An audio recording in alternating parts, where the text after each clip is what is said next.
Cartas de um diabo a seu aprendiz. Carta número 3. Querido Vermebile. Fiquei muito contente com o que você me disse sobre o relacionamento desse homem com a mãe. Mas você deve persistir. O inimigo trabalha de dentro para fora, transformando gradualmente as ações do paciente para que correspondam ao novo padrão, e talvez até mesmo a conduta dele para com a velha senhora mude a qualquer momento. Seria bom você intervir primeiro.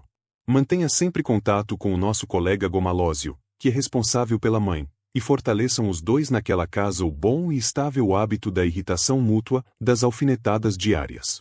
Os métodos que descreverei a seguir são de grande valia.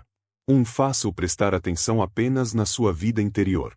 Ele pensa que sua conversão é algo que se deu dentro dele e que sua atenção está, portanto, voltada neste momento para os estados do seu próprio espírito, ou pelo menos para a versão mais purificada deles, que é tudo o que você deve permitir que ele veja. Encoraje esse sentimento de introversão. Mantenha-o distante dos deveres mais elementares, voltando sua atenção para os deveres espirituais mais avançados.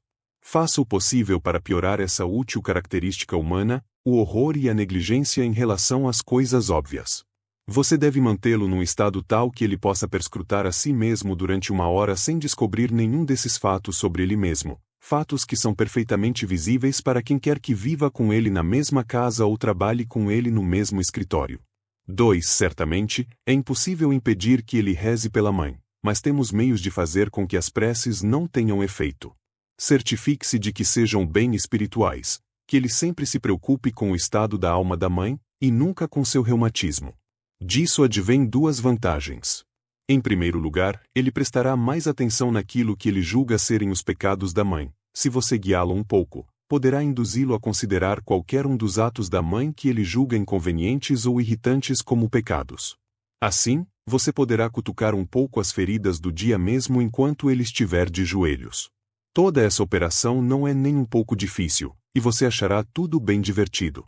Em segundo lugar, já que as ideias dele sobre a alma da mãe serão muito rudimentares e em sua maioria errôneas, ele, em algum grau, irá rezar por uma pessoa imaginária, e sua tarefa será fazer essa pessoa imaginária dia após dia cada vez menos parecida com a mãe verdadeira, a senhora de língua ferina que irrita o filho à mesa do café da manhã. Com o tempo, você conseguirá aprofundar a distância entre eles de tal forma que nenhum pensamento ou sentimento advindo das preces pela mãe imaginária jamais alcançará ou servirá de ajuda à mãe verdadeira. Já tive tamanho controle sobre alguns de meus pacientes, que conseguia desviar sua atenção, num segundo, da prece fervorosa pela alma de uma esposa ou de um filho para o ato de insultar ou bater na esposa ou no filho sem nenhum remorso. 3. Quando 2 humanos vivem juntos por muitos anos, é bem comum que cada um tenha um tom de voz ou uma expressão facial que sejam quase insuportáveis para o outro. Aproveite-se disso. Faça-o prestar muita atenção naquela sobrancelha erguida da mãe, maneirismo que ele aprendeu a detestar já no berço, e deixe-o pensar no quanto isso o irrita. Deixe-o supor que ela sabe o quanto isso é irritante e que o faz apenas para irritá-lo. Se você souber fazer o seu trabalho direitinho, ele não notará quão improvável é essa suposição. E, claro, nunca o deixe suspeitar de que ele também tem tons de voz e expressões que igualmente a irritam. Como ele não pode ver ou ouvir a si mesmo, será fácil. 4. Em meios civilizados, o ódio na vida doméstica costuma se expressar quando se dizem coisas que podem parecer bastante inofensivas quando escritas. As palavras não são ofensivas, mas que, ditas em determinado tom de voz ou em determinado momento, são como um soco no rosto. Para manter esse jogo em andamento, você e Gomalósio devem fazer de tudo para que os 2 tolos tenham 2 pesos e 2 medidas.